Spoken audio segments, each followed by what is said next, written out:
नमस्कार. वैशालीज किचन मराठीमध्ये तुम्हा सर्वांचं मनापासून खूप खूप स्वागत. आज आपण थालीपीठ कसं बनवायचं ते बघणार आहे. त्यासाठी लागणारं साहित्य आपण बघून घेऊया. या ठिकाणी मी थालीपीठच्या भाजणीचं पीठ घेतलेलं आहे. मी हे इन्स्टंटच तयार केलेलं आहे. त्यासाठी मी 2 वाटी ज्वारीचं पीठ घेतलेलं आहे, पाऊण वाटी गव्हाचं पीठ घेतलेलं आहे, अर्धी वाटी तांदळाचं पीठ घेतलेलं आहे, अर्धी वाटी बेसनचं पीठ घेतलेलं आहे. अवेलेबल असेल तर बाजरीचं पण पीठ तुम्ही याच्यामध्ये वापरू शकता. ही सर्व पीठं एकत्र करून मी छान अशी खरपूस भाजून घेतलेली आहेत. मग त्याच्यामध्ये आपण मिरचीचा ठेचा, आलं, लसूण, हिरवी मिरची आणि कोथिंबीरचा ठेचा मी या ठिकाणी बनवून घेतलेला आहे. त्याच्यामध्येच ओवा आणि जिरंही घातलेलं आहे, बारीक करून घेतलेलं आहे. ते मी ह्या पिठामध्ये घालून घेणार आहे. थोडीशी हळद, लाल तिखट, धने जिरा पावडर हे पण आपण याच्यामध्ये घालून घेणार आहे. काश्मीरी लाल तिखट मी वापरणार आहे या ठिकाणी. थोडीशी हळद पण घालणार आहे आपण. ओवा आणि जिरं हातावर चोळून घालणार आहे याच्यामध्ये. मी पिठामध्ये मी लाल तिखट, चवीनुसार मीठ, धने जिरा पावडर, ओवा, जिरं, हिरवी मिरची, आलं, लसूण, कोथिंबीरची पेस्ट सगळं घालून घेतलेलं आहे.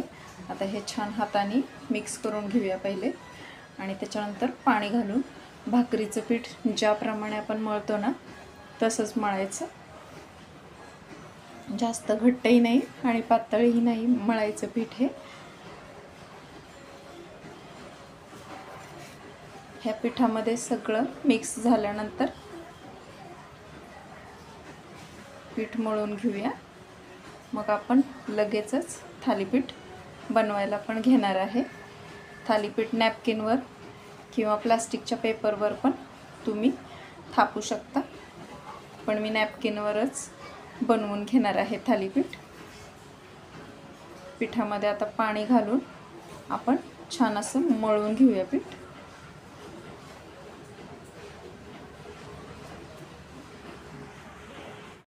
थालीपीठचं पीठ मळून झालेलं आहे, तुम्ही बघू शकता. तर मी आता या ठिकाणी गोळा घेणार आहे. तुम्हाला लहान मोठे कसे हवे थालीपीठ त्याप्रमाणे तुम्ही ह्याचा गोळा करून घ्या.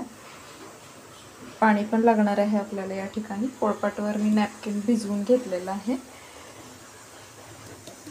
त्याच्यामध्ये असं थोडंसं पाणी घालून घेतलेलं आहे मी.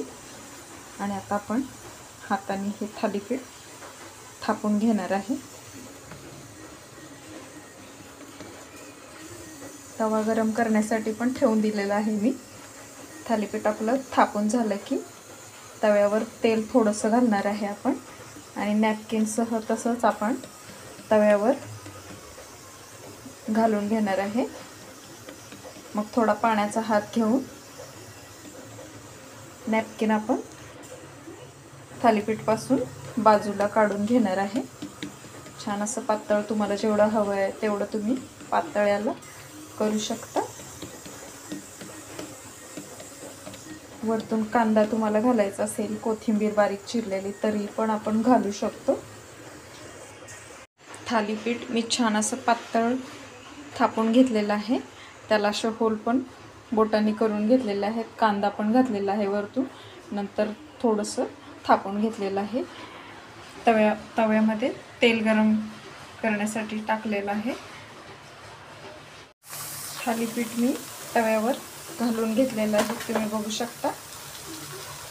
थोडंसं पाणी वरतून स्प्रेड केलं आणि हे नॅपकिन असं काढून घेऊया आपण.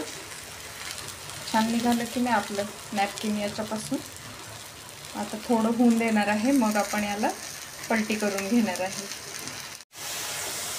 थालीपीठ वरचं नॅपकिन बाजूला काढून घेतल्यानंतर मी थोडंसं तेल घातलेलं आहे.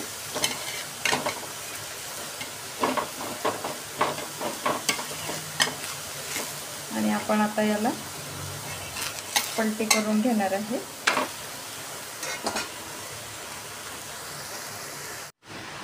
थालीपीठ माझं छान असं खरपूस भाजून झालेलं आहे. तर आता आपण गरमागरम सर्व करूया. गरमागरम छान क्रिस्पी असं थालीपीठ मी दह्यासोबत आणि उसळीसोबत सर्व केलेलं आहे. तर तुम्हीही नक्की बनवून बघा.